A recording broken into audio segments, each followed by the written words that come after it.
The Steve Dangle Podcast with your hosts, Steve Dangle, Adam Wilde, and Jesse Blake. XCU Arena, Steve Dangle Podcast, joined by Sharks legend Dan Boyle. Thanks so much for being here. Does it feel a little bit weird to be called legend? It does. Yeah? It does. Are you used to it yet? It feels good, but also makes you feel old, obviously.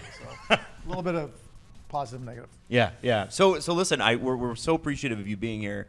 Not only because obviously we grew up watching you play, but also because I think this is a pretty interesting time to be associated with the Sharks organization with all these young guys coming up. We want to talk to you about that. We want to talk to you about your career. I think the first thing, though, is pretty impossible to leave San Jose once you're here, isn't it? It's amazing. I mean, San Jose itself is one thing, but when you drive 30 minutes, which I'm about 25 minutes out in a small town called Los Gatos, and it's like being in the middle of like Italy or something, and it's absolutely amazing, and the weather's freaking amazing. Like 11 months a year, we average like 28 rain days a year. So I golf 3 days a week, all year long. How's your game? Pretty good. Down to a 3.5. Oh, wow. Jesse's a big golfer over here. Yeah, no, that's great. Yeah. I wasn't there 2 years ago, but playing 2-3 times a week. And then there's Tahoe, and then there's wine country, and you got like the Monterey, and within a 4-hour radius, I think you got everything you need. Going down. No, go ahead, Steve. Well, I was going to say you've played on basically every stage there is, and not everyone can say they played on both coasts, right? Yeah. So what are some of the differences maybe not everyone knows about playing in a place like San Jose versus playing in a place like New York? Yeah, I started 2 teams in Florida for 10 years, then went all the way to California and then finished with 2 in New York. So obviously the warm weather, there is something to be said about climate and how happy that makes you feel. So waking up in the morning to sunshine and birds chirping is a lot better than I'm from Ottawa originally. Mm-hmm. You guys are from Toronto. Yep. Than waking up to freezing rain and I was just in Ottawa visiting my family in February. It was fucking miserable. Yeah. It's easier to be pissed off in that weather. And it just kind of like you start off your day like at like a lesser, number than you would be waking up with that. So I got a little taste of that in New York at the end, but I wouldn't say the weather was an issue or anything. It was still a pretty awesome place to play at MSG with a great organization. But there's something to be said about playing in a really nice weather area. The thing is, for some guys, it's tough because they kind of tend to check out a little bit and I want to go golfing today and stuff. You got to stay focused because we have a job to do playing hockey. So that's something that we spoke to Ethan Cardwell with the Barracuda and William Eklund. And when we talked to them about the weather, because Cardwell grew up in Ontario, Eklund grew up in Sweden, they're like, yeah, it makes you soft. How do you stay battle ready? I can see that. Like you'll see some guys come in some days with like freaking red tomato face, like they're laying out all day. Like that, you can't do that. So enjoy the weather, but like, you still got a job to do. So that's the one thing. Do you ever evaluate the faces of the road team? You're like, all right, easy pickings tonight. Yeah. You know what? You're right. Thinking back, looking, I'm like, yeah. Free agency decisions. How much does the city go into it? Because San Jose, obviously, a beautiful place. Yeah. Like, is it the team? Is it the city? Is it the weather? Is it the money? It's a combination of all those things. Some guys are money hungry. Obviously, taxes in California aren't good, so we're not going to get the guys that are looking for the big contract. But I think for me, when it came time to come here, it was team. Obviously, we're going to talk about it. I'm sure this team's in a complete rebuild, but 3-4 years from now, this is going to be a heck of a team. And then place to live.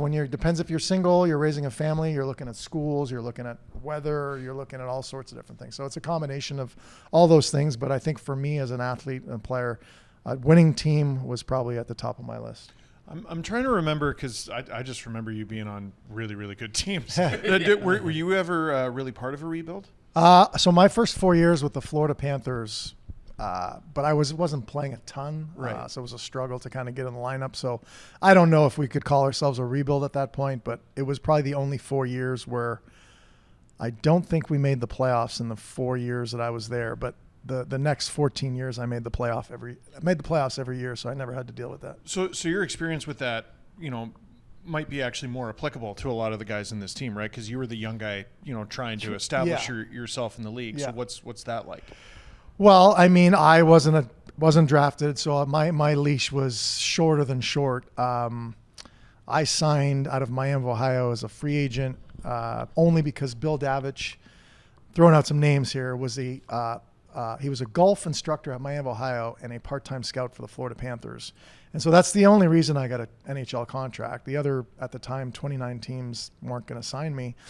And so for me, my leash was extremely short. First camp, they didn't even give me an opportunity. Sent to the minors, but not only was I not sent to their farm team, which was in New Haven, Connecticut at the time, I was sent off to Lexington, Kentucky, which was ironically San Jose's farm team at the time. Okay. No kidding. The Kentucky Thoroughblades. Really? So you talk about things that are meant to be or whatever. So yeah, I'm 21, I guess. I get sent, 4 of us, we called ourselves the Rejects. All the Florida guys are in New Haven. We get sent to Lexington with a bunch of San Jose guys.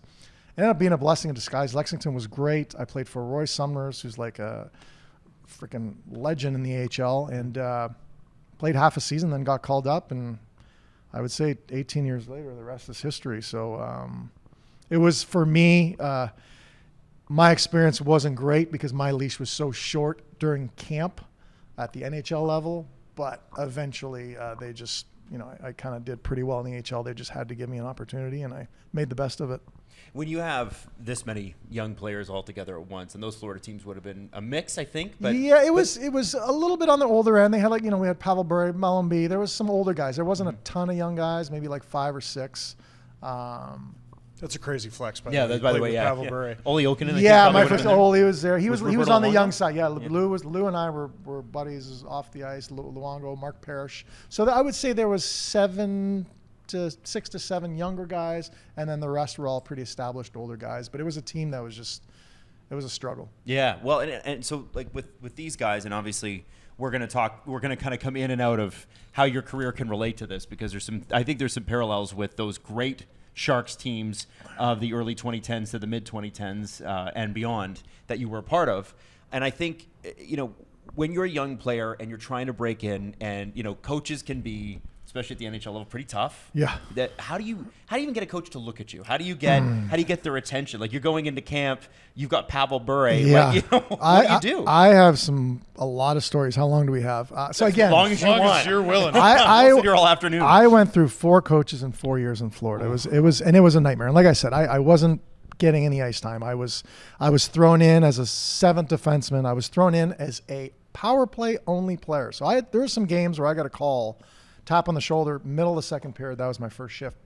Run the power play. It was a joke. I got games where I was dressed as a 4th forward, and I was like, okay.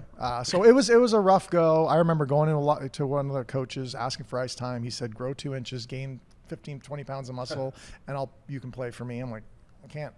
It was ridiculous, right? Yeah. So I had Mike Keenan, who was freaking awful. I'll say it right now. He was a terrible coach for me. I was there, I think, 19 games. I was scratched like 16 in a row. And then Lance Pitlick, to throw an old name out there, had a baby at the last second, and they called me. And that's how I got the 3 games. But that was it. So it was tough. I think then I was on cruise control for like the rest of my career. And then when I retired, I realized at the beginning, at the end, how important coaching is. Mm-hmm. Because for the 12 years in Tampa and in San Jose, I don't say, I was just kind of doing my thing. They were allowing me to do my thing. I had proved myself at that point, but a coach is very important in the development of a young player. And, those Sharks, those young guys, hopefully they have the right guys pushing them. There is something to be said for coaches that can handle young talent. Mike Keenan seems like a guy that couldn't. Even Gretzky didn't like playing for him, right? Like, so it's there are people that loved him. There are people that didn't. Yeah. What is it about, Mike Keenan, for instance, that didn't gel with young players? Well, I mean, geez, again, how long do we have? I mean, he came in and berated, again, throwing names of old, unless they're watching, Anders Eriksson, Bubba Eriksson. Oh, yeah. Yeah, we remember. So, again, I hadn't played first period we come in, Bubba's to my left. He comes in. He's, you're fucking terrible. Blah, blah, blah, blah. And then he looks at me and goes, you're fucking worse. And I'm like, I didn't say this, but I'm thinking, I haven't played.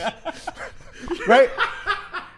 So he goes off on Bubba, and then he looks at me and goes, you're fucking worse. And I go, and I'm in my head, I'm like, I haven't played. Right. But you can't say anything because I'm a 21, 22-year-old kid that, So to me, that's horrible coaching. Or at the very least, bring me in the locker room after or in your office and say, hey, man, I just did that for a reason, blah, blah, blah, and build me up. Right. And to me, that's when you tear guys down, I think that to me is bad coaching. I think you obviously can't let the young guys do what they want. It has to be within a system. But find a way to squeeze the best out of them. And that's where I think Mike failed me, at least, and failed a lot of other guys. Now, you then move on to another tough coach, right? So you move, it's Yeah. literally the cross-state rival, Tampa Yeah. Bay Lightning. You end up playing for John Tortorella. Yeah. And this is a team on the rise. There are a lot of young, good players. Brad Yeah. Richards, Yeah. Marty St. Louis, Vincent LeCavalier. There's so many great players there that, have gone on to, make the Hall of Fame. Yeah. And ultimately you guys won a cup. Torts just either stepped down or was let go, depending upon who you ask, as of this morning. Yes, I did see that, yeah. What's he like to play for? You were still in your early 20s. Yeah, so at this point, I had 4 years in Florida. I wasn't getting in the lineup. I get traded to Tampa, which at the time they were second to last in the league. Wow. I think Florida was last. Tampa was second to last. And I just kind of had a talk with myself in the mirror, and I said, I'm just going to go out and play my game because I've got 1.5 feet out the door out of the NHL. I'm barely getting an opportunity here, so I'm just going to play my game. So I get there right around the trade deadline, and the team's last. So they basically just Torts didn't know who I was. Rick Dudley's the one who got me, who I've never met to this day. So I don't know if he's Really? watching. Wow. So he traded But for he's you? the one that traded for me. He changed my life, and I've never met him. So I would give him a big hug today. But he's the one that got me. Torts didn't know who I was, and Craig Ramsey was our D coach. So he also saved my career. But they just threw us out there, and the team was way out of a playoff spot, which is what the Sharks are now. And some guys didn't respond, and then others like me and Marty and Brad and Vinny were young, and we just kind of put something together the second half of that season. And then we made the playoffs the next year and won a cup 2 years later. So we went from basically last to winning a cup within 2 years. Torts had a lot to do with that, but we had to learn how to play under him. But I think he also learned how to coach certain guys differently. And it took Marty, and it took me, and it took Richie and Vinny going in, and there was some headbutts. There was some stuff that I'm taking to my grave. I mean, Torts will know what I'm talking about. It wasn't pretty, but at the end of the day, there was respect. And we had a couple tussles, but I was playing 30 minutes a night. He's the only coach. Wow. He's the only coach that ever yelled at me for coming off the ice. Hey. Under what circumstance? So what happened? So it was a power play. I want to say I was out there for 40 seconds, first power play, and it was one of those nights I'm not feeling it. I'm not making, my passes aren't crisp. I'm off. So as a team guy, I'm like, I'm gonna let Kubina, whoever's next, go do it, right? And then the next day, he waited the next day, team meeting. They had little laser pointers. Yep. Yes, I So remember. he plays the power play. So 40 seconds in, presses pause, and then goes like this. Circles the time on the remaining power play. It says 1:22 left. He goes, "What the fuck are you doing?" I go, I'm getting off. I'm like, I'm having a shitty night. I'm not fucking playing well. And he goes, "You fucking stay out there. You stay out there." And he was saying, "Stay out there. We want you. We need you." And it was this weird, oh shit, this guy really, and it was, that made me the feel compliment. so good. It's a bit of a change from "you're worse." Yeah, right. Complete opposite. Here I am, trying to do the right thing, get off the ice, and he's the only coach that ever yelled at me for coming off, and he was like, "Stay on." And again, 6 years there, I led the league in ice time. I think it was me and Chara neck and neck for 6 years, and so how can I complain about playing for Torts? He got the best out of us, but you have to have thick skin, and that's where the players that don't, usually will crumble under Torts, but the guys that do have thick skin can thrive. Day to day, does he have that big personality? Like every day you walk in, is it that kind of same vibe, or is it different? It depends on the day, obviously. Does it depend on the game before? It depends on the game before. Depends on the day. We had a great leader. Dave Anderchuk was our captain, and he was 40, and he was kind of the buffer between Torts and us. And Andy was super important for us in Tampa. Torts would come in, yell at us, and Andy would be like, fuck that or whatever. And we would kind of come together almost in spite of him, which I think is what he wanted, which is probably a coaching tactic that worked obviously for us, and it kept us together. But yeah, there were days where we thought we were going to get chewed out, and we came out and we were like, we put tennis balls out there and we were practicing how to like block shots with tennis balls, which was kind of weird and fun. But like, so it was unpredictable, but obviously efficient. We won a cup.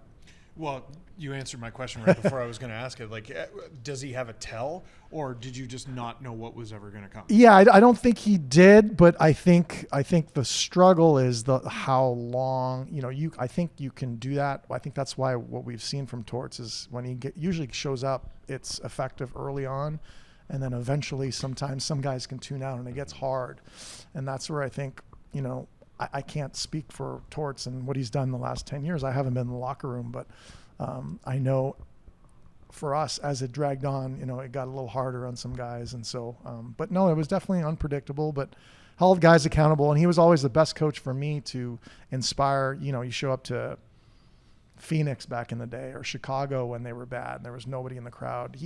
His speeches were really good, and he finds a way to motivate guys. It's interesting, with Tampa and then with San Jose, you were at the beginning of southern markets that Canadians and Northern Americans had sort of doubted, right? Yeah. Tampa, before you got there, was really an also-ran. Like, Yeah. not a great market. They were consistently bad. Yeah. You had a couple of good players, like, Chris Gratton and stuff like Yeah. that, but there wasn't the culture there. And I wonder, how much do you think that cup had to do with building what has become probably a top 3 NHL absolutely. market to play in? I think a lot. I think our fans, the building went from being pretty empty to you couldn't get a ticket in Tampa for years, and it became a destination place, which it is now. So again, back to what you asked me earlier, place you want to bring your family. Absolutely, weather's great. If you want to make money, there's no state tax. Good team. So I think we played a part in it. Obviously, the organization is really well run now with Mr. Vinnick is doing a great job, and they're finding ways to compete every year. And San Jose was very similar, minus this rebuild right now. I think the fans here, when we were here, I was here in 08 to 14, a sellout for 13 years in a row. This was my favorite building to play in as a visiting player and as a home player. Well, not this building, but you know what I mean? Yeah. SAP. For a second, I was like, wait. Yeah. Taxi you. Let's go. Let's go. But the tank was my favorite place to play, and the building was freaking awesome. The fans were great. And again, besides the state tax money that you're losing in California, San Jose is an amazing place to play and should be a destination place for players to come to. It was probably weird to get cheered for in Vancouver for like a 2-week period, right? We were all in the same boat with that. There's a lot of guys that obviously were from other markets that were used to getting booed, but obviously Canadians are gonna pick their country over personal beefs. So we haven't met before today, but I did walk by you in the streets in Vancouver during the Olympics, and I just remember thinking, I'm sure you remember that too, Dan. No. I'm not saying. Do you remember my face? Yeah, right. No. But I remember because it was such a frenzy at those Olympics, being like, I don't think he's going to be able to enjoy his night very, very much. Did you just get mobbed every day? Yeah, we were pretty. We had security everywhere we went. We didn't get to go see other events or whatever. We were pretty holed up in our hotel, meeting, restaurant, all. I'm surprised. And even like after we won the gold, it was a pretty red velvet ropey type situation. And it was, we didn't get to do a whole lot, but We were pretty focused on obviously winning, because I tell a lot of people, like, if we don't win that gold medal, like, we're not getting like welcome, not necessarily not welcome to Canada, but silver medal in Canada in hockey is not what, People wouldn't have been down for it. No, it would not have been good. That would not have been good. Silver medal wouldn't have been like, yay, you go. It would have been like, get the fuck out of here.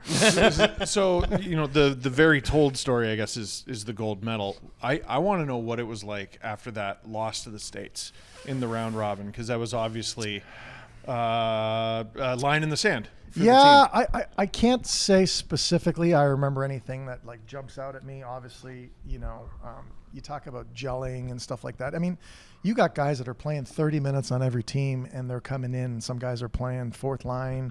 You got to share the ice time. You got to share your role. It takes a minute, to figure that out. And I think that's where we were. Guys, you don't want to overdo it. You don't want to like overstep. And you got Crosby in the room, and you got these Hall of Famers, and you try not to take ice time away from Scott Niedermayer, Chris Pronger. Half the team is Sharks.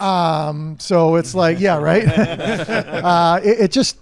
We just didn't have it early on, and then we turned it up when we needed to. That's all it was. I don't remember anything specific, to be honest with you. Yeah. So yourself, Mike Greer, Thornton, Marlowe, Nabokov, you guys all decided to work for the organization. Ricci. All of the people from the early 2010s team. Is it fun having everybody around? How did that come about? I'm not officially working for the team. I do a lot for the alumni. Right. But you're not even being paid to be here? No. That's crazy. Wow. What'd you tell this guy? That's unreal. All right. You know what? It's a special place. It was a special place for us while we played here. I think a lot of our kids were born here. My two girls were born here.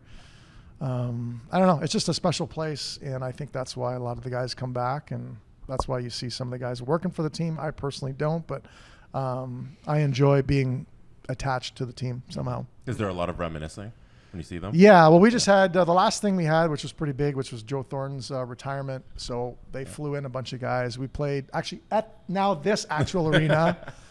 We played an old timers game. We called it, or they called it a Legends game. Yes, I think Legend, right? Legends game. It's way better. Sorry. Yeah. And they sold this place out, and it was freaking awesome. And I mean, there was a lot of reminiscing for sure. I remember they did a Legends game between Detroit and Toronto about 7 or 8 years ago. It was right at the beginning of the Matthews sort of era.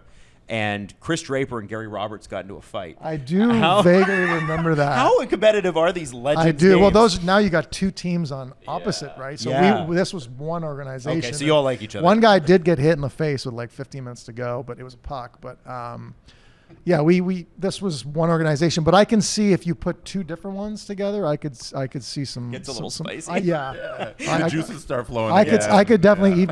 I could see some nastiness for sure. You were. The story goes that when Tampa traded you here, you had a no trade, but they basically sort of said, "We'll put you on waivers if you're not going to go." And we've seen that actually happen. We saw that happen to Barclay Goodrow this past offseason. It's growing in popularity. Yes, yeah. How do you feel about that? There are people that say that shouldn't be allowed.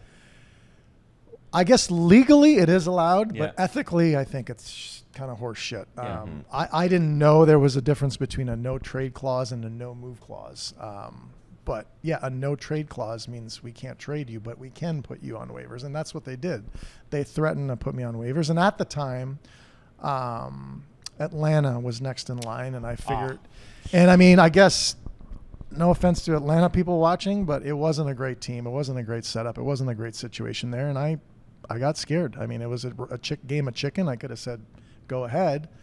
But how would I have felt, moving to Atlanta in my situation? And I just decided to take matters in my own hand and say, okay, let's move on. I'm going to see where I want to go. And how did you come down to San Jose? I mean, obviously they have Thornton, Marlowe, Nabokov. Yeah, well, again, back to, talking about winning team, right? So I narrowed it down right away. I had my little sheet. I narrowed it down to like 10 teams.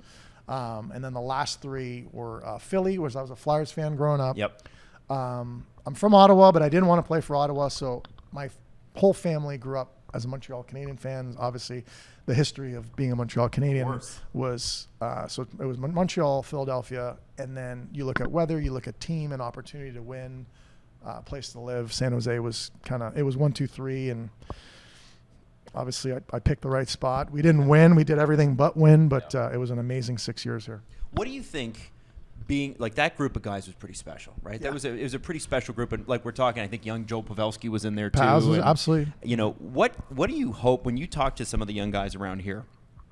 And you know, and obviously Jumbo's around, and Yeah.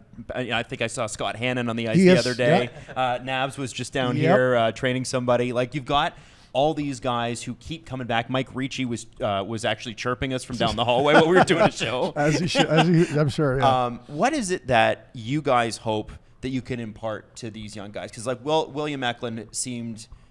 First off, he seemed great, like a great person. Macklin and Will Smith seem like great people. And it's a lot, though. We were outside of SAP the other day, and they're all up on the side of it. And they're like 20, 21. Yeah. In some cases, they can't drink yet. Yeah. Like, you know, I wonder, how do you try to, I don't know if you're trying to recreate or trying to give them the tools to create their own.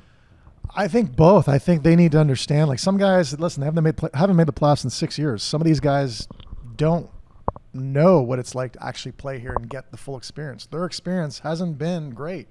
Their team hasn't won. Their team hasn't been in the playoffs. Some guys haven't.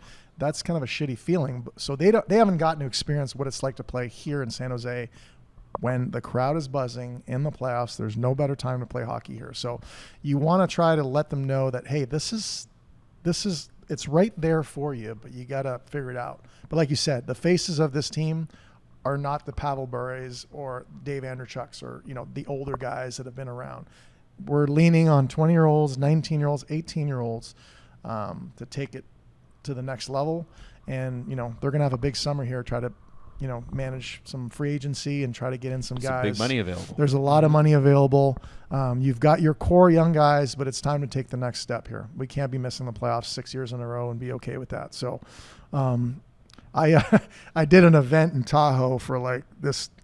And again, I don't do this kind of shit often, but like. We're glad you're doing it today. Thank you. You've been great. Yeah, Thank you for doing this much- So they take me out to Tahoe and they do like this like hot stove, like 15, 20 minute thing with all their sponsors. And I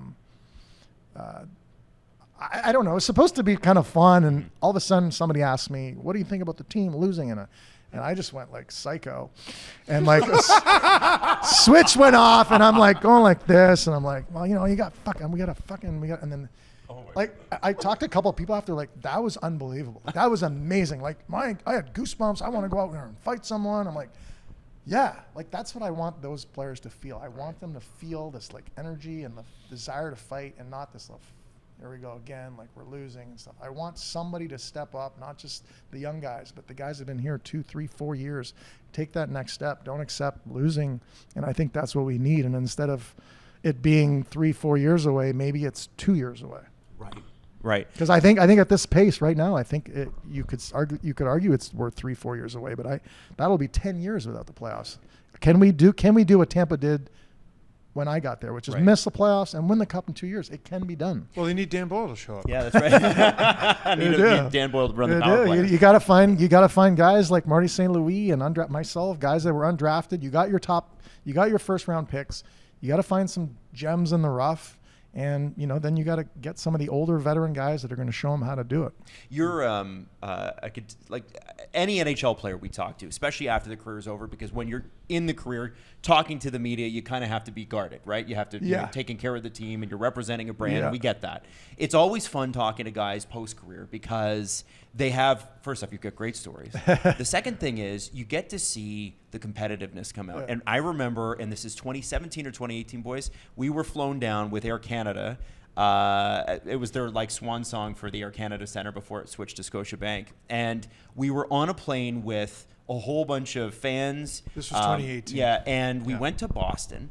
And on the plane with us were some Leafs alumni. So you had Al Iafrate, and I'll never forget Darcy Tucker. Okay. So we went in, and this is where the Leafs got slammed. It was 4-0 before the first period was over. Steve and Jesse and I were we were all in different spots around the arena. I think Steve and I were together for one part. I'm pretty sure a Bruins fan bought us a beer. Yeah, they were felt bad. they were embarrassed. And Tucker, it was a pity beer afterwards, and we always talk about this story, said, I just want to march in there and grab those guys and go, do you realize how few opportunities you get to do this?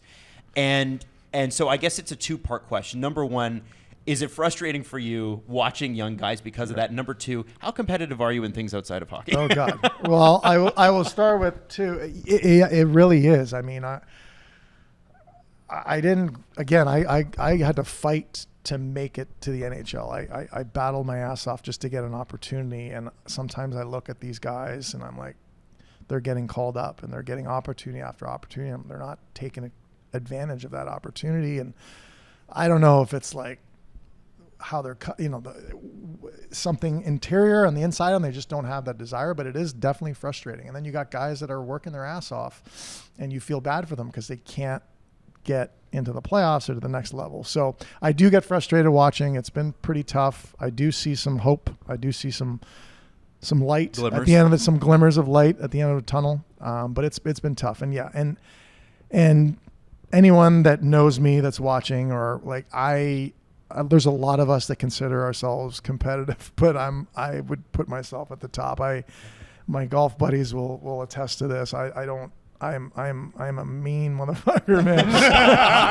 And my poor daughters, which are not going to watch this, my kids will not watch. Everybody's got a different style of parenting. I feel like you got to earn it. So I've never been one to like give it and allow like my children to like beat me in this, beat me in that. No, I make it close. I make it close, but then I slam the door. I say, well, you got to work harder to get it. Awesome. And then when they eventually beat me, it's like my daughter beat me at it's on a pool table. It's called Pig. It's not actual pool, but she beat me the other day, and she, like a smile on her face was just like, it was amazing because she knows it doesn't happen very often. But I feel there's something to that. I feel like a lot of kids now, they get their participation ribbon and it's everybody's happy and I didn't grow up that way, and I kind of feel like it doesn't have to be that way. I think there could be a happy medium somewhere in there. Do your kids play hockey? Do we got a next generation? Two girls, no hockey. One's a volleyball and lacrosse, which I've never watched lacrosse so it's her third game. So I'm still learning the rules myself. And then my other daughter plays field hockey, which is not my favorite sport to watch at the moment. Hopefully as they improve as they get older, but they're both in sports. Just no, two girls never really had any desire to play hockey. I know you were proud when she won that game, but you were a little pissed too, right? I was super pissed. What do you like when you're pissed? I was very pissed. You've been very relaxed today. So are you quiet? Are you loud? Like, no, I grunt. I grunt a lot. What's the soccer show on Apple TV? Oh, Ted Lasso? Yeah, who's the I've been comparing Roy Kent. Yes, I've been said I'm like Roy Kent, just kind of like, no, I get pissed. I get mad. I love winning, and I love attempting to win. I love what comes with that. I love that you said, what do you like when you're mad? I was going to say, is this interview more enjoyable than any you've ever done with Larry Brooks? Oh, yeah. You think. Yeah, absolutely. And yeah. I've talked about that too. That was one of those too. Like I was handcuffed for 2 years there. And at the end of the year, I'm like, I'm not going to be quiet anymore. Like media has a responsibility to cover the game, but when they take it personal, it becomes trash and it becomes like about them and it becomes inaccurate and wrong and Boyle did this. I was like, wait, I wasn't on the ice for that fucking goal. Like that kind of shit, right? So I obviously blew up at the end of that year. And what people don't know is that I showed up for a team dinner that night and I got a standing ovation from my teammates. Wow. Which gives me goosebumps to think about because I was a voice for them to say what they couldn't.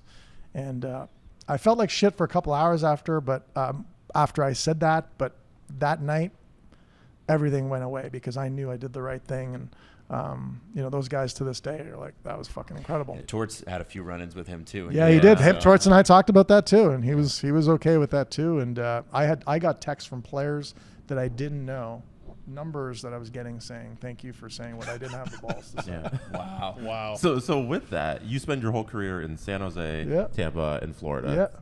3 of the, I'd say, lesser media markets. Yeah. You go to New York, and we come from Toronto, the biggest one. Is it different? Is it harder to play in those media markets? Again, I don't have a problem with the media at all if they cover it appropriately. I think if teams aren't playing well and players aren't working their butts off and doing the right thing, then come at me, and that's fine. I got no problem with that. In New York, we had a president team 1 year. We had a very good team for 2 years, but I I was surprised at how negative the media was. Even though we were a President's Cup team, the media can be negative, and players always say, "Oh, we don't listen to that, we don't read that, whatever." But I don't buy that because They're enormous liars. Yeah, because you may not read it, but who does? Your buddy that you went to college with, your dad, your brother, your uncle. They read it and they're like, "Oh, I heard so and so said this." I'm like, "Oh, well, fuck, okay." Like it's probably true. We don't read that shit, but someone does, and it does filter in the locker room. So that's probably a hard thing to deal with playing in some of these cities like Toronto and New York and the Canadian cities where it does creep in, and you just got to make sure as teammates that you stick together. Who is your favorite team to beat? Oh, good question. I know. Well, it depends where I was. Obviously, when we were here, we had LA and the Sharks had a big rivalry. So beating LA was always great. When I was in Tampa, Detroit, we had a little thing. In Ottawa, we had a little thing. I don't know. Everybody. That's a great answer. Everyone. Yep. Everyone. Yep.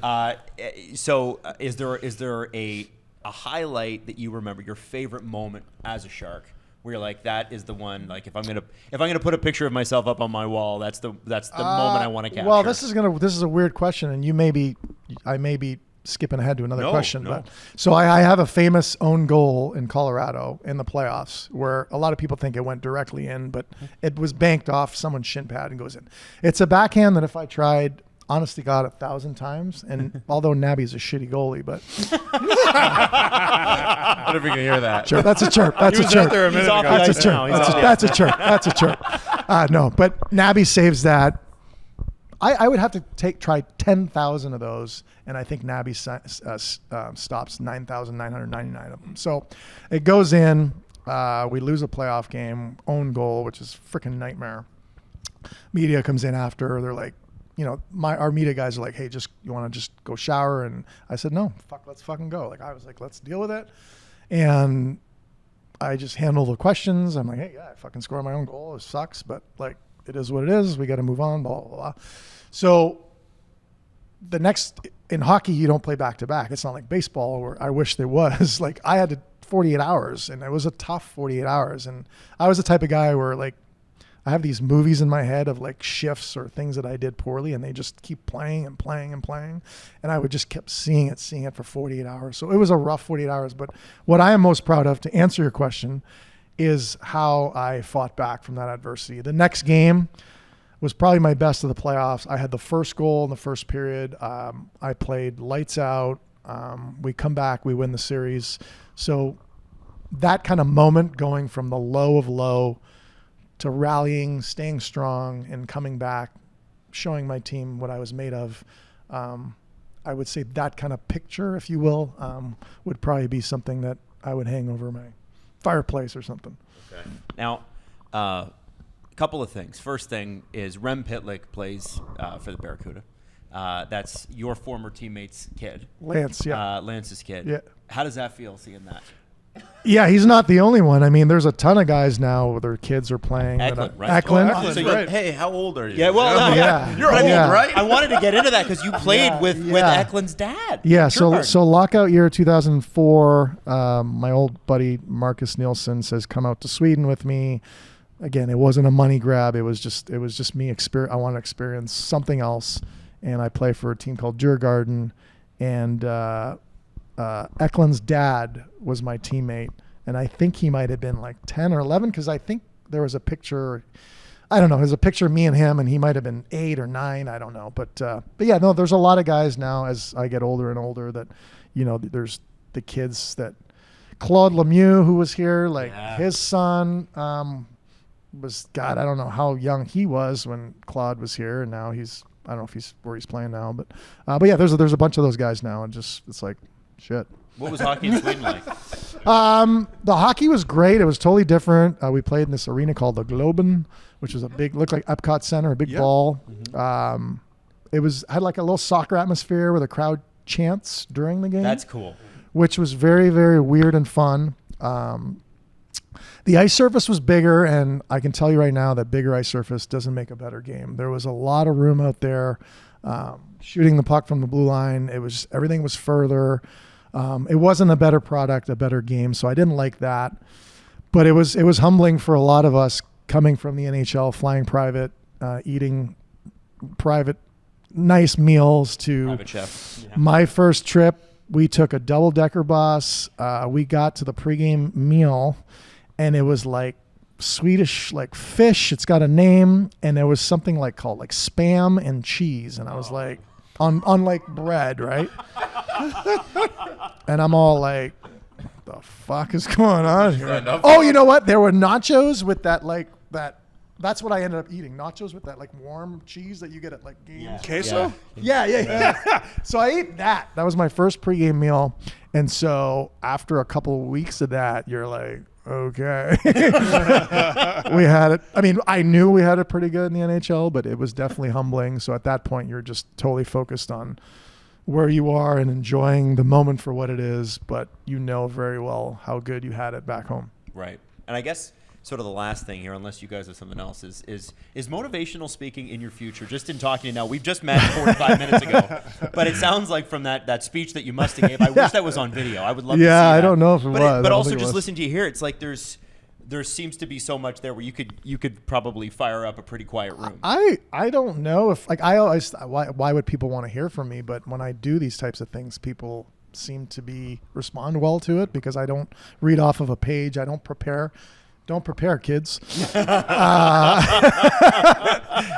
like to be natural, and what I am most proud of, at the risk of getting serious for a minute, I love my story. I love the underdog story of the kid that I wasn't a late bloomer. I was the best player on my team growing up. I was the best college defenseman. I was a runner-up for Hobie Baker.